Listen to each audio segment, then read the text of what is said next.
Hello.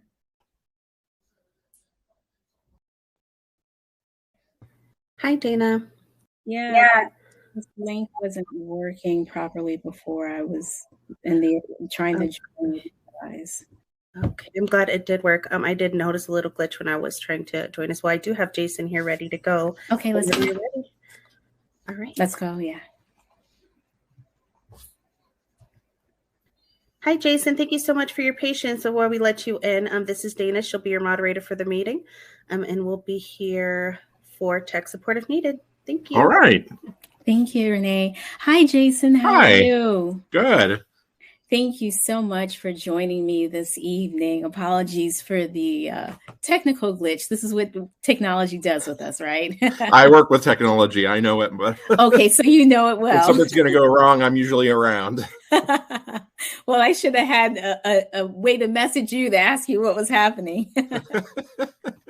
Well, thank you again for joining me. My name is Dana. You and I have been chatting a bit on the online board. So thank you for giving me your time over those 3 days on the online boards. I'll be moderating our conversation today. So I will make up the time. I'll make sure we're still out at 7:45 my time, Pacific time. So I'll make sure that we still get out on time and they're still getting through all the questions. So I have a second screen. You work in technology, so you probably have like several screens. I have a second screen, so you'll see me kind of glance this way sometimes, just because my questions are over on this side. So I work for a company called Hall & Partners. We are an independent market research company. And what that means is that I don't work for any specific entity, but companies hire us to go out and do research on their behalf. So on any given day, I could be talking about anything. Today, I'm talking to you about home search. Last week, I was talking to someone about jewelry. Tomorrow, I could be talking about fast food. So it just runs the gamut. I get to get lots of insight in how people think and feel about products and concepts and all that stuff. It's an interesting career. It is. It's very interesting, especially it lends itself to being a bit inquisitive and I guess a little nosy sometimes because you're like really asking reporter. Why. Exactly. Yeah. exactly. But it's cool because I get to meet lots of really interesting people and hear their thoughts. During our time today, we're going to be speaking about your approach to searching for and finding homes, and specifically your experience as you're shopping for your new home and how that process could be optimized and how it could be improved. We'll get started by having you just tell me a bit about where you live, who you live with, and what you enjoy doing in your spare time. Sure. So I live in Topeka, Kansas, and I'm a computer geek at heart and have a family, my wife and my 3 boys. I have 2 14-year-olds that are twins and a 12-year-old. And we have really gotten into the idea of looking for a new house. I could go into a whole story. I kind of ran into the unfortunate circumstances of our backyard turning into a development that they turned into a water recess pool that we are not happy about. And we had moved prior because of a bad experience of our first house we moved into, which was right before Isaac was even born. So that would have been 12 years ago, more than 12 years ago now. The FEMA sent us a letter saying, congratulations, your house is in a floodplain. And that was 1 month after we had moved in, and we felt our house value just plummeting at that very point and needing to learn the whole thing about flood insurance. And it was just a tiny creek in the backyard, but sure enough, we had a big rain that flooded our entire backyard, took down our brand new fence that we installed to keep our twins, which were they were toddlers at the time. And we swore we'd never buy a house around water again unless it was, oceanfront property. that water you don't mind, right? Yeah. Even then, hurricanes. Well, yeah, I'm from the Low Country, South Carolina, so I know all about floods and flooded backyards and hurricanes. So all those things. Yeah. So okay, all right. Well, We'll start today. And I also wanted to note that I do have some colleagues that are kind of watching us, and they may have some questions. Say hello. Fair. Yes. Go right on ahead. I'm happy to entertain anything. and I'll be jotting down some things that you're saying, but I won't have an opportunity to capture everything. So it's being recorded too, and that's really just for my note taking. I can go back and be accurate about what you've shared with me. Totally. But I'll start by having you just kind of tell me a bit about, or reminding me how long you've been searching for a home. We just started as soon as the development work. Well, we've been talking about it for over a year, really thinking about, really, are we happy with the home we're in? And mainly because the home we're in, we can tell was a spec build. We're the third people to live in it. And we've done a lot of repairs and fixes to it where it was shorted on insulation, terrible trick on there. But the final say, my wife and I looked at each other, we're on our back deck, and we watched this giant machine moving dirt, and it had been flattening the area behind our house. Before it was a big hill, and we couldn't, it was our basement dirt back there. And the developer, who is known in the city of Topeka to build on the cheap, but high-end cheap, all of a sudden the machine started digging deep into the ground. We thought, this is really strange. It was basically digging a trench. And soon enough, it was within a day, we could tell what was happening. And within 2 weeks, we knew exactly what it was. And then we talked to the city because actually there was a green space easement in half of our backyard that we didn't even know about, which really was a shock and pain. When we bought the house, there was nothing in the deed saying that there was green space easement. And then when I went to putting a fence in the backyard, we have about 0.49 acres, very small, but a big backyard through this area, twice or the size of all the other yards around here. And our person that I hired to mark the property lines said, did you know you have a green space easement? And I said, no, I don't even know what that is. And he didn't either. And we found out that we couldn't even build a fence in half of our backyard. So we kind of felt gypped with that. And then because we can't fence anything in that we do back there other than we can just mow the lawn. And so it was really just a disappointment. Also, the thing that's really slowing us down, and I might be getting ahead of myself, is the market right now is very interesting in that the home supply is short, the prices are high. And we thought that was just an international thing or national thing throughout the United States, and didn't think that would affect our Topeka market, which is smaller, but it really is impacting. We're looking at what the sale price was of the home, and looking on and reading the descriptions to see what, if anything, is worth visiting. And another thing that's kind of annoying is we did go to a few homes that were just open house, and they really just seem like feeding frenzies, because then we get contacted by the realtor because we were too nice to give them our phone number, and they want to hook up us with us as an agent, and we're still feeling a little burned for the little effort that I'm probably going way too far, and when you'd have a chance to ask questions, but we were feeling like our last realtor, although very nice, was not earning her effort for what she did for us for both buying and selling. Okay. And so it's all the culmination of all of these things. You and your wife kind of said, all right, now's the time. Yeah, it was just a moment when we said this probably is the time that we should be looking. Okay. We'd love to move out in the country. We have some ideas of what we want, which I won't go into now because you might not care.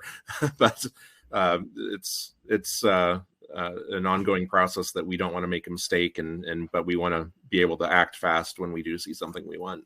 Sure. So this time around, you talked about it for about a year, and so now actively looking, you've been a few months in. So about a couple months, since McMillan started. Well, I shouldn't have said his name, but since he started digging, and it's really officially a well-made. And actually, there's a pond even further out so that it can drain into to fill a pond, and that pond now is already 3/4 full. And we just aren't excited about mosquitoes, and it's not the size of a pond that you could really have fun with. More of a mosquito breeding ground that just seems like a house devaluement. Gotcha. And so, so I want to talk about currently. What are your top priorities in a home? The funny thing is my wife has her priorities, which I know she's looking for, is, ground level laundry. We're looking for that just because she has a desire to not have to go up and down the steps as much to do laundry. Okay. We're looking for a larger kitchen than we have. We thought about redoing our kitchen, but it just seems like we'd be throwing money at something we're not happy at. So we'd rather use that money towards something new. Okay. I'm looking for a 3-car garage because I like working on my cars, which are nothing fancy. It's just old, Buick, but I like having the space in the garage. And I want something with enough land distance around not having neighbors that close, mainly from a noise perspective, and just having a chance for our dog to run around. She's a rescue. She loves to run and get exercise. We're trying to work with her on agility training, and just for fun, our kids are, helping out, and she's really intelligent. And so we want the space. And we would love to stay in the same school district because our kids are in the autism spectrum. So there's a desire to stay in the same district, but we'd love to get in a lower tax area. We're paying specials where we're at now. We see a lot of homes in the country areas, like small city town next to us called Auburn, that the homes are twice as good and half the tax. And so but not the taxes are killing us. I mean, we're looking at, spending a lot of money on a new house, but we want something that we could last a long time in, even after our kids are out of school. And right now we've been saying when our kids are out, we're going to move anyways to avoid the taxes. Why not do it now? Okay. All right. And so the features inside the home that are important to you are the ground level laundry, the larger kitchen, and then are there any other? 3-car garage would be very inside nice. The home and 3-car garage. Somewhere where I'd have room for all my garage tools. And another thing is it's kind of the desire, if it has work to be done on it, I'd be happy to do it. But it also has to have good bones in the house. And what I'm meaning by that is I don't want to have to do a whole renovation, taking apart everything from plumbing down to the studs. What I'm meaning is it can't just be a cheap home that looks like it's done, but then you start digging around and discovering things like only a 15 amp circuit going to the garage that can barely run the garage door opener and a tool without popping the circuit breaker. I'd rather have something that I can tell somebody put some care and detail and thought into it. Okay. And then some of the features outside of the home. So the land, having more space around the place. The distance between neighbors. I would love that. I never thought I would. I've always lived around other people, but I would love some stretching room to be able to let the dog run free. And I'd like to do some gardening at some point, especially as exercise. My wife laughs when I say that, but I keep saying if we had, some space, I would be tilling the ground and trying to grow something. Okay. And you said school district, that was important to you. We'd love to stay in the same school district as we are in lower now. Tax area. Yes. As well. And then the good structure. So are there any other priorities that are sort of a part of what you're weighing in terms of like moving by a certain time or like anything like that are priorities? There isn't, and that is kind of to our advantage right now because the costs of homes are so high right now that we're willing to wait. We saw that there may be a housing bubble, and we're just watching all the news, the financial stuff to figure out, like Zillow's stock dropped 25% today because they were buying homes and they raised artificially the home values. I don't think in this area, but I'm kind of hoping supply will increase. I think COVID kind of prompted everyone to go out and get a home that didn't have one. And so that's an unfortunate timing for us as far as wanting to do something new is the higher prices. Okay. And what I want you to do now is I'd like you to kind of take me step by step and walk me through how you layer these priorities on as you kind of prepare for your home search. And so the ones that I have written down are like the ground level laundry, the larger kitchen, the 3-car garage, the land distance between the neighbors, the school district, the lower tax area, and then the good structure. Another one's safety. Another one, when we moved into our first house, we didn't know we were moving next to a guy that had a bunch of court trials and was a meth dealer. And even though it was not a cheap house and it was a great neighborhood, the guy next door bought a house that was what's the name? When they buy a foreclosure house. And so he got the price for way lower than they should have. Shouldn't have been a guy that was living there and terrified our kids and our family to the point that we would want, ability to search around and make sure there's no bad guys living around the place. Okay. So safety kind of silly, as well. But it's safety. We felt so good when we moved into this house. We still had we felt like it was PTSD as far as the guy who used to yell and scream and threatened to run over our kids that were just toddlers. It was a really bad situation. So okay. So no, safety is always in the background. Safety is always okay. So of those things now, those kind of 8 things, how do they layer up in terms of hierarchy? So what's most important? Where do we start with? Which one?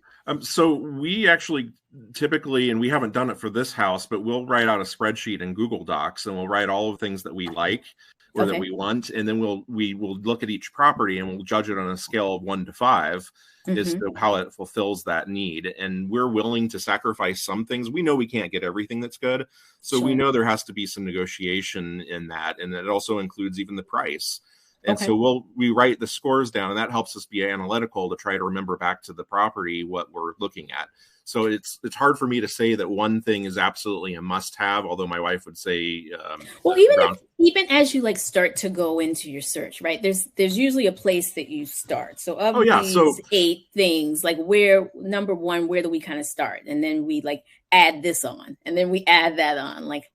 So what we've been doing is looking at homes. We have some lists on Zillow that send us emails, and we'll forward to each other, or we'll just send a link to our phone of the site that's on Zillow. And my wife mainly does this. She'll say, this one I really like. Let's go take a look. They have an open house.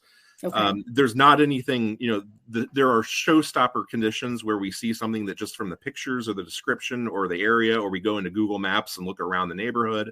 That will just be showstoppers, but there's nothing really that I would say would be, it has to have this, ground floor is, like a must have, but. Okay. So if we were starting like, would we start our search at looking, because school district is important. So would we start our search in a certain area? Yes, in a zip code. So zip code first. School. Yes. District number 1. Well, we pull out a map. If you go to Zillow, it'll show, or in Realtor.com or other realtor sites, you just zip out and they'll show a map with the dots, and they'll show what's ones are rentals. Sure. And that kind of is our way of clicking on the little links and saying, does this house even look close to what we'd want?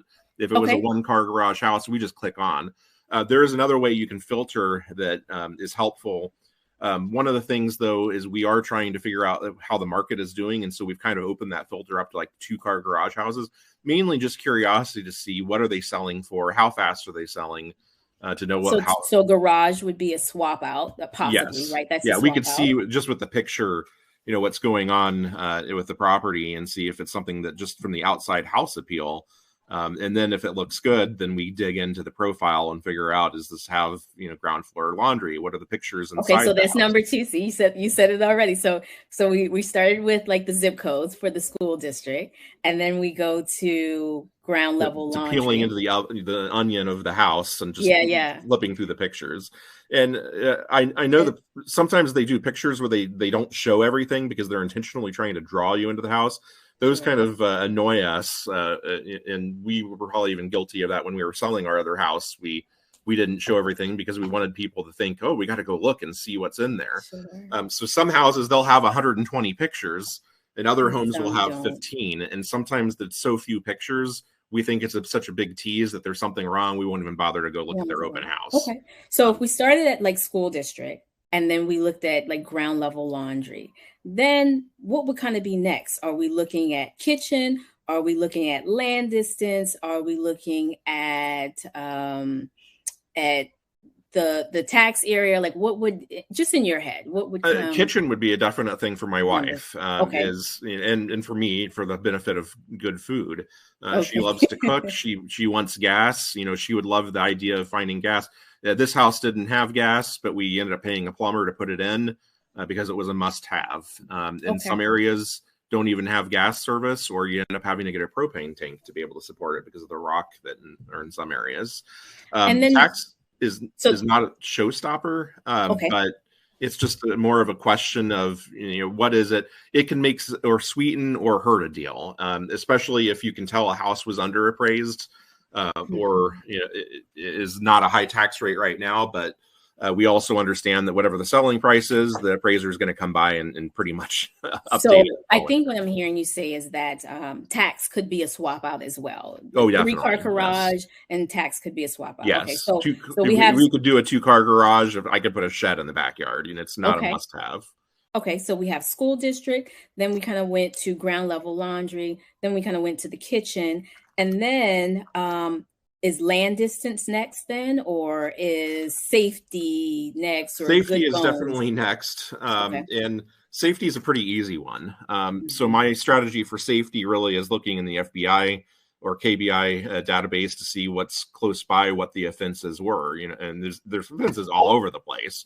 Of But course. we're mainly looking for certain attributes of types of criminals we wouldn't want to be around.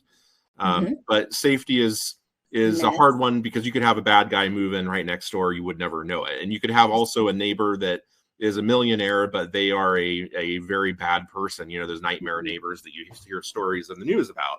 So Sure. that's hard. That's a very negotiable thing. But if we saw that there were, Red flags. certain criminals around a certain area, we just say no, nope, right out of there.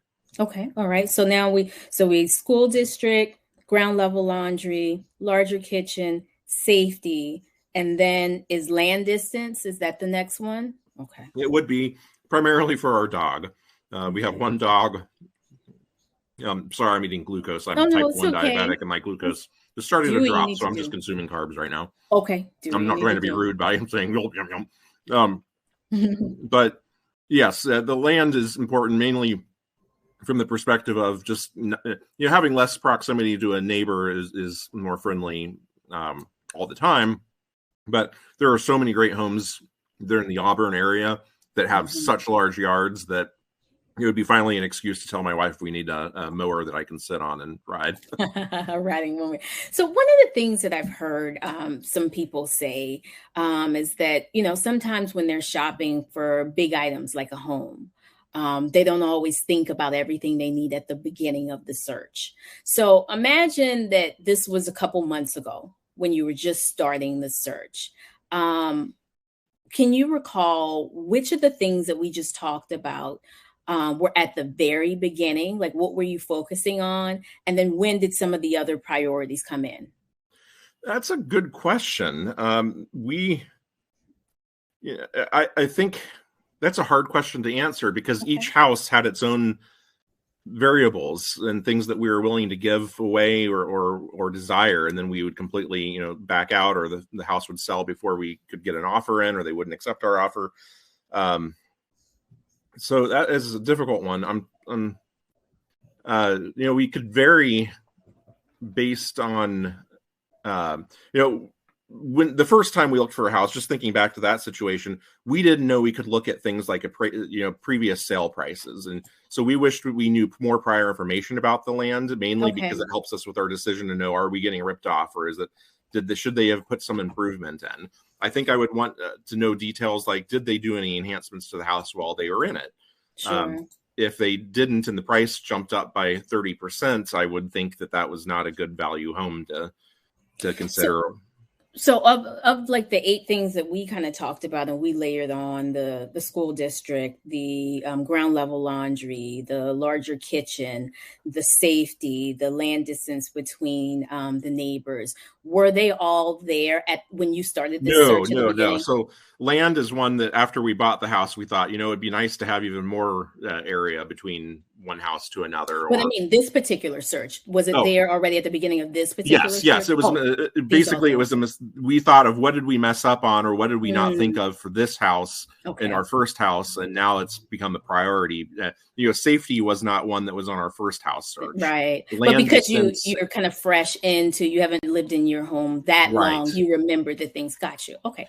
So Having no water proximity to the house was not in our consideration. original years Well, for before. the first house, the second house it was, but now that changed because there's land development. So even looking at the land around and seeing, well, what development's going to happen? Is it going to remain as farm fields, or just distance from other people that just have a lot of land that they want to keep that way, or are they planning on developing it? And if so, how close is it to the city where it could get annexed? Sure. turned into some Sure. property. So So you have different consideration each house. I get yes, it. and So it's just been enhanced with our experience of buying homes. This being it'll be our third house to buy now. mhm. So what I want to do is I want to switch our conversation a bit to the tools and services that you've used for the search of your home. So what websites or other resources or professional services like an agent for this particular search have you used so far to help you in We've your search? used Zillow and Realtor.com, although Zillow has been our friend because ever since moving in, we've always been getting home values from it. So Okay. it emails us every week to say how our house has been doing. And that's kind Okay. of like the stock market, although it's probably a fake number, the Zestimate that they call it, Okay. has been useful. And so it just made a natural jump because we've already had saved searches. We already have profiles set up on there. And we're familiar with the tool. Mm. Okay. So It, the Zillow Zestimate, the safe searches, those things. Anything else that's been very beneficial so far that you've been using? Nextdoor, actually, it's kind of a gossip site of all the Mhm. neighbors chatting with each other, but they do, for some reason, have some featured houses that we're not sure how they get the listings first. But one Mm. strange thing has been a lot of times people will post and say, "Hey, I'm going to put my house up for sale." And there was one that we did end up looking at that was for sale by owner that they just had posted but hadn't posted it or listed it through MLS, and so we just kind of got to search through their house, and they just said, "Hey, if you want to make us an offer, we haven't listed it yet," Okay. but it was not something that we were happy with. Just the house was too old for us to be interested Okay. in. But that's not something we could find. But we felt like we kind of had a niche or an advantage before By they ended up using that. listing. Yeah, and Okay. word of mouth, I guess. And has there been anything that you found to be least helpful so far? So Zillow and Realtor.com and any of the other things that you've been using in this search, anything you found least helpful or drawbacks So to the resources? our two experiences with realtors haven't been that great, and I would say that the realtors that we have run into the open houses, one we ran into said he didn't have his license yet, and so he couldn't talk to us really, but he wanted to talk to us as soon as he passed his test, and we were like, "Yeah, sure, buddy." Hmm. And we kind of feel more independent this time than wanting to use a realtor because we just felt like that was an instant fee to their pockets. So Hmm. we're entertaining the idea, although it's very difficult in this market, and we're reading right now. We're just reading various websites on and even Zillow's site. How to deal with not having a realtor. If you were, Okay. So it's you're more. considering that. We did that with just understanding how do you do a loan, how it's that process the first time, and the second time we felt like we were experts at it, but this time we're just kind of curious if we could do more on our own, because we didn't Okay. feel like the human aspect of it, at least in our experience, was that useful. Okay. If you were thinking about a moment in your home search process where you really felt you were able to make progress while searching for homes on your own, um, can you think back to like a moment where you guys felt like on your own, like you really made like a dent in what you were looking for? Um, what would that productive moment be, and how did you find the resource that really kind of allowed you guys to have that breakthrough? Yeah, you're making me realize that it's not quite possible to do it all on our own, mainly because the sites that are on Zillow or the properties that are on Zillow usually are represented by a realtor who wants to be contacted immediately. The ones that we have looked at that had open, we just waited till there was an open house, and that was our moment to go in and say, "Let's take a look. This might be interesting."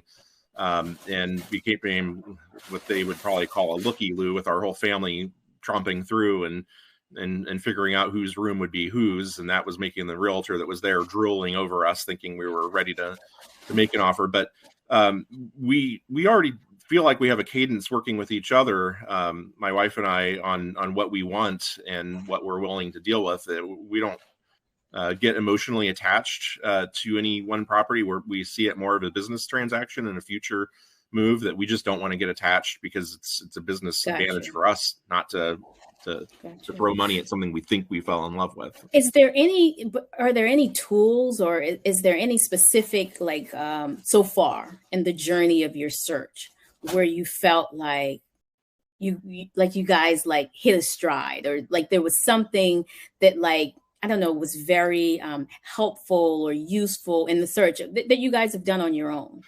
Well, looking at the properties through email, that's been our stride, is just looking at what we've been, what new properties come aboard where they just say just listed. We'll look at that. Okay. And there's been a very, some weeks there's a lot of properties that we think this might be our chance to go out. Maybe we'll get a realtor so we can get into these houses and look around.